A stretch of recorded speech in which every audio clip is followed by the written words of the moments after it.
Hola a todos, hoy nos vamos a sumergir en un cambio teológico que es, la verdad, fascinante. Vamos a ver cómo los conceptos de altar y sacrificio, que eran el mismísimo centro de la adoración antigua, se transformaron por completo con la llegada del Nuevo Testamento. Es un viaje de cómo algo físico, un ritual, se convierte en una realidad mucho más espiritual y sobre todo personal.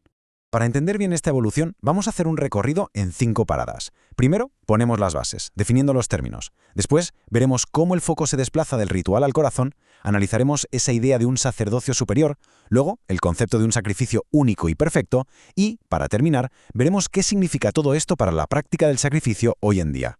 ¿Listos? Pues vamos allá. Muy bien, pues empecemos por el principio como debe ser. Para captar la magnitud de este cambio, primero tenemos que tener muy claro el significado de dos palabras griegas que son la base de toda esta conversación. La primera palabra es entusiasterion, y su significado es muy concreto. Se refiere a un lugar físico, un altar, ya sea de piedra o de tierra, el punto exacto donde se realizaban los sacrificios. Era, literalmente, el epicentro geográfico de la adoración en el sistema antiguo. Y lo que pasaba en ese entusiasterion era la zucia. Esta palabra es interesante porque se refiere tanto al acto en sí, a la acción de sacrificar, como a la propia víctima que se ofrecía. Así que ya tenemos las dos piezas del puzzle, el lugar, entusiasterion, y la acción, zucia. Este es nuestro punto de partida. Y ahora es cuando la cosa se pone interesante, porque se empieza a plantear una pregunta fundamental. ¿Basta con el acto físico? ¿Con el ritual? Y la respuesta que emerge desplaza el foco de una forma radical hacia algo mucho más profundo. La intención, el estado del corazón. Ojo con esta idea, porque es absolutamente revolucionaria. Lo que leemos en Mateo es una llamada de atención. Antes de presentar una ofrenda en el altar, hay algo que tiene prioridad: el estado de las relaciones humanas. La reconciliación se convierte en una condición indispensable para que la adoración sea aceptable. Es como que si el ritual se quedara en pausa, esperando a que el corazón esté en orden. Y esta idea se refuerza todavía más aquí. Se recupera una antigua profecía para que no quede ninguna duda.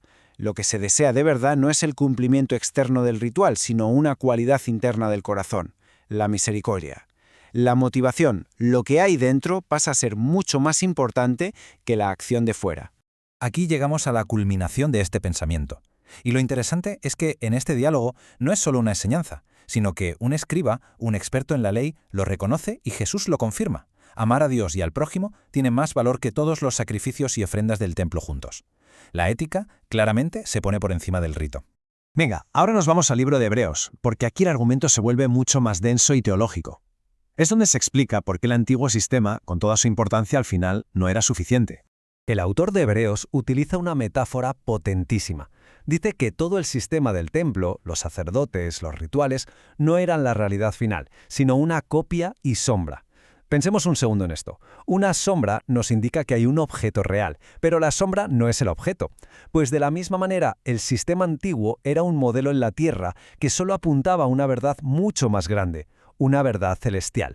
Y esta tabla lo resuelve a la perfección. El nuevo pacto se presenta como superior en todos los aspectos, sin excepción. Donde antes teníamos muchísimos sacerdotes mortales y falibles, ahora hay uno solo, eterno. Donde antes había una repetición constante de sacrificios de animales, ahora hay un único sacrificio perfecto. Y la diferencia más bestia, la fundamental, mientras el sistema antiguo servía como un recordatorio anual del pecado pero no podía limpiar la conciencia, el nuevo ofrece un perdón completo y definitivo.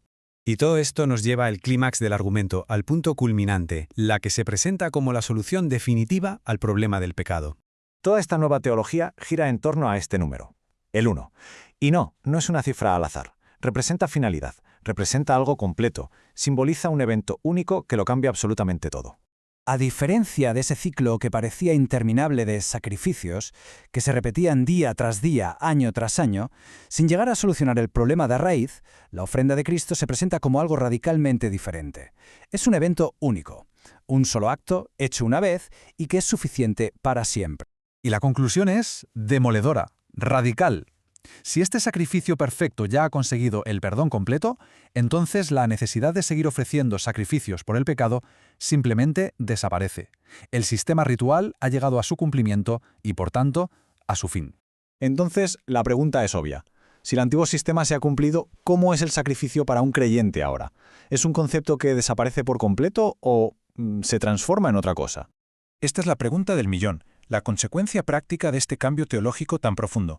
Si ya no hay que ofrecer animales en un altar físico, ¿qué tipo de ofrenda se puede hacer? ¿Qué es lo que ahora agrada a Dios? Pues la respuesta es una redefinición total de la palabra entosía.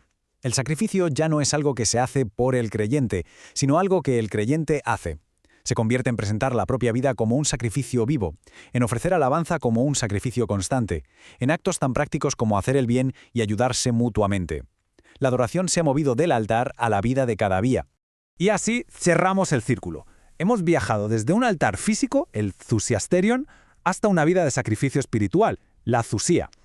Y esto nos deja con una última reflexión, una idea muy potente. Si el altar ya no es un lugar físico, sino una realidad espiritual, interna, entonces la adoración ya no puede estar confinada a un edificio o a un momento concreto de la semana. Se convierte en una forma de vivir, en un estado continuo del ser. Y esa, quizás, es la transformación más profunda de todas.